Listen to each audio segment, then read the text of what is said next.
अस्सलाम वालेकुम स्टूडेंट्स, मेरा नाम आने वाला हूँ 1423 कोर्स कोड यानी कि इंग्लिश बुक का। मैं आपके साथ गैस पेपर पैटर्न आपके साथ शेयर करने जा रहा हूँ। पेपर किस तरह से आएगा और कौन सी ऐसी चीजें हैं इंपॉर्टेंट हैं जो आपको करना चाहिए जिससे आपके फुल मार्क्स आ जाएं।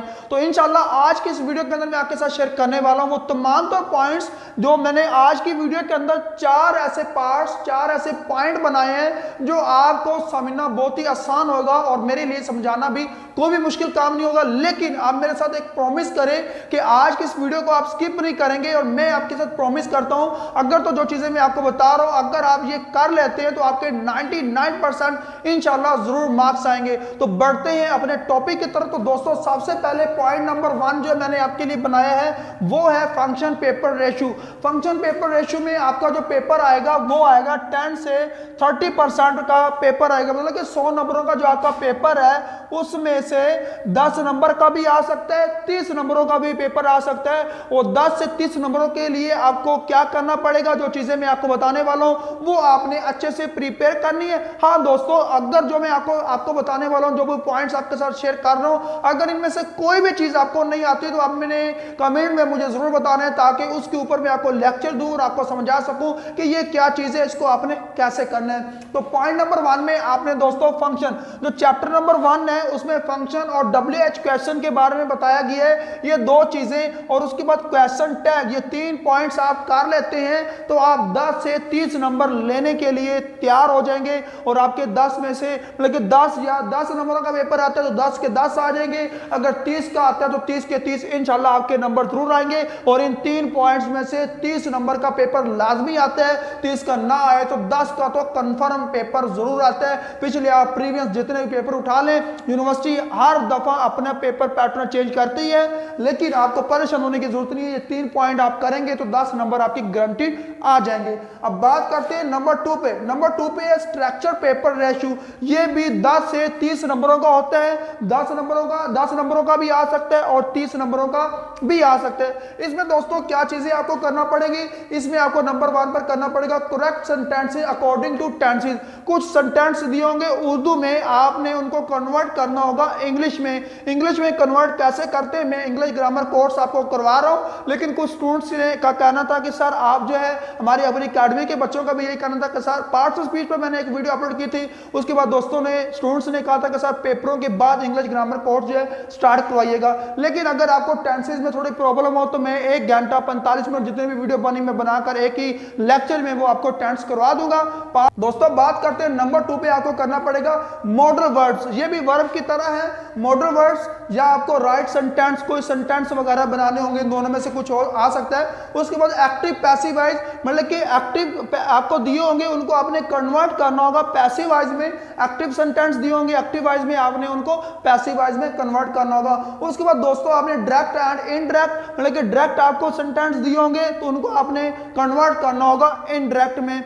उसके बाद गोइंग टू का इस्तेमाल कहां पर आता है, कैसे आता है, बाज दफा सेंटेंस बने होंगे उनमें आपने लगाना होगा, ब्लैंक्स होंगे, एक पैराग्राफ होगा या फिर विल का इस्तेमाल होगा। गोइंग टू आएगा या विल आएगा, आपने वहां पर वो सेंटेंस लगाने हैं। अब नंबर 3 पे आपने क्या करना है, जी हाँ तो दोस्तों नंबर 3 पे हम करने लगे हैं। नंबर 3 के बाद हम लास्ट में पॉइंट में करेंगे ग्रामरली तौर पर पेपर कितना दिया जाता है, मतलब कि ग्रामर में क्या क्या चीजें आएंगी, कौन सी एप्लीकेशन आएगी, कौन सा पैराग्राफ आएगा, कौन से लेटर आएंगे, लेटर कितनी तरह के आएंगे, क्या क्या चीजें आएंगी ग्रामर के हिसाब से, वो मैं सारी चीजें आपको नंबर 4 पे समझाने वाला हूं। नंबर 3 पे हमने दोस्तों करने लगे रीडिंग पेपर रेशियो। ये कितने नंबरों की होगी, ये 10 नंबर आएंगे। 10 नंबरों की इनमें से कुछ चीजें आ सकती है, कोई भी एक आ सकती है या तीनों में से थोड़ा बहुत कुछ आ सकता है, कुछ भी एग्जामिनर दे सकता है, लेकिन मैं आपको सारी चीजें यहां पर बता रहा हूं। दोस्तों सिनोनिम एंड एंटोनियम, मतलब कि जिसको आप सिनोनियम बोलते हैं, वही सिनोनिम एंटोनियम 10 नंबर के आएंगे, ठीक है।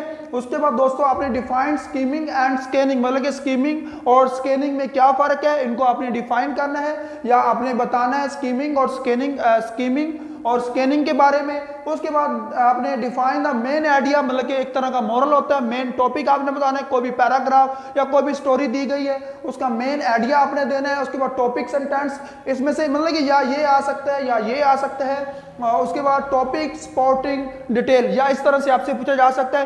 दोस्तों नंबर 4 पे आप अब करने वाले, दोस्तों अब मैं आपको बताने वाला हूं पॉइंट नंबर 4। पॉइंट नंबर 4 आपने बहुत ही ध्यान से इसको समझना है, क्योंकि दोस्तों मैं आपको बताना चाहूंगा पॉइंट नंबर 4 में 50 से 60% बाज दफा ऐसा होता है कि 80% पेपर ही यहां से दे दिया जाता है। वो क्या क्या चीजें होती हैं पेपर के अंदर, क्या क्या चीजें आती हैं जो हर दफा आ रही हैं इसी वीडियो के अंदर, इसी पॉइंट नंबर 4 में मैं आपको बताने वाला हूं। आपने इस पॉइंट को डीपली समझना है। अगर कोई बात आपको समझ ना आए तो आपने कमेंट करना है। आपको जरा भी परेशान होने की जरूरत नहीं है, क्योंकि मैं आपकी हेल्प के लिए हूं और मैं इंशाल्लाह आपकी हेल्प कर रहा हूं। और मेरी आपके लिए तमाम तो स्टूडेंट्स के लिए दुआ भी यही है कि आप तमाम तो स्टूडेंट्स के ए ग्रेड प्लस मार्क्स हैं। आमीन सुम आमीन। आप भी तमाम तो स्टूडेंट्स कमेंट बॉक्स में आमीन लिखिएगा।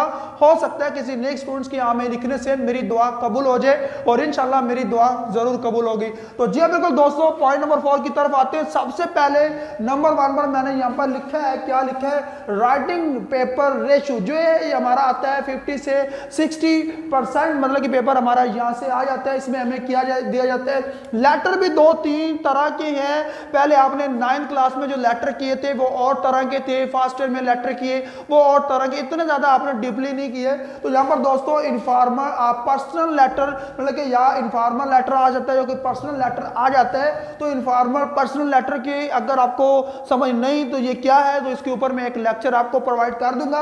उसके बाद लेटर ऑफ अपॉलॉजी, इसके ऊपर भी कोई लेटर आ सकता है, मतलब कि कोई आपके मामू ने आपको किसी चीज के लिए बुलाया, खत लिखा, तो आप नहीं जा सके, आप अपने मामू की शादी पे या कहीं पे नहीं जा सके, तो माजरत कैसे करनी है, इसके पॉइंट है उससे मैं 4-5 लेटर आपको अलग से बता दूंगा। तो इस तरह का लेटर आ जाता है, आप कोई भी 1-2 लेटर याद कर लीजिएगा। उसके बाद लेटर ऑफ गिविंग एडवाइस, मतलब कि लेटर आ सकता है कि कोई बच्चा पढ़ नहीं रहा, मतलब कि आपका कजन पढ़ नहीं रहा या छुट्टियां हैं, तो आपने उसको एडवाइस देनी है कि आपको क्या करना चाहिए, या आपने उसको सजेशन देना है। बाज दफा ऐसे भी आ जाता है दोस्तों। उसके बाद एप्लीकेशन की बात करते हैं, ये तो लेटर का पार्ट था, इसमें से 2 लेटर भी आ सकते हैं, 1 लेटर भी आ सकता है। इसी तरह के लेटर आते हैं जो पेपर में, आप इनको रीड आउट कर लीजिएगा। उसके बाद एप्लीकेशन की बात करें तो एप्लीकेशन ज़्यादातर जो यूनिवर्सिटी पेपर में आती है वो ज़्यादातर जॉब्स के ऊपर आती है। जॉब कोई भी हो सकती है, जॉब के लिए कोई भी आप एक एप्लीकेशन याद कर लीजिएगा, वहाँ पे आप पुट कर लीजिएगा, बीमारी की इधर उधर की, बाकी तो सारी आपको एप्लीकेशन तो दरखास्तें तो आती हैं, आपने शुरू से करते आ रहे। उसके बाद पैराग्राफ, पैराग्राफ कैसा, पहले कोई भी पैराग्राफ एक आ सकता है। पैराग्राफ याद रखिएगा, यूनिवर्सिटी एक पैराग्राफ देती है वो 10 नंबर का होता है, और एक ऐसे देती है, एक मजमून देती है वो 20 नंबर का या 15 नंबर का होता है। पैराग्राफ और ऐसे में थोड़ा सा यहाँ पर यूनिवर्सिटी ने फर्क रखा है, तो पैराग्राफ आपका 10 नंबर का आ सकता है। उसके बाद नंबर जो है अगर 6 की बात की जाए तो स्टूडेंट्स यहाँ पर आप देख लें, यहाँ पर आपने ऐसे मतलब कि कोई भी एक मजमून आ सकता है वो आपने लिखना है। ऐसे कौन कौन से करने चाहिए आप कहें तो मैं एक अलग से वीडियो बना दूंगा। उसके बाद नंबर 7 पे जो है नरेटिव ऐसे, नरेटिव ऐसे एक अलग किस्म के ऐसे होते हैं, मजमून होते हैं, वो आ सकते हैं। उसके बाद होते हैं डिस्क्रिप्टिव ऐसे, इस तरह के आपने ऐसे जो 3-4 कैटेगरी के जो मैंने आपके साथ यहाँ पर शेयर किए दोस्तों, आप इसको अच्छे से समझ लीजिएगा, इनको कर लीजिएगा। अभी आपके माइंड में कोई भी क्वेश्चन हो, कोई ऐसी बात हो जो आपको समझ ना आई हो, तो आप मुझे कमेंट कीजिएगा, और इंशाल्लाह मैं गारंटेड आपको कहता हूँ कि अगर ये सारी चीजें आप करते हैं तो आपके इंशाल्लाह फुल मार्क्स आएंगे। और अगर आप चाहते हैं कि ये आपको सॉल्व गैस पेपर मिल जाए तो सॉल्व भी मैं आपको लाइव स्ट्रीमिंग में ये सारे पेपर करवा दूंगा। अब मुझे दीजिएगा इजाजत। Thanks for watching. Okay, Allah Hafiz, best of luck.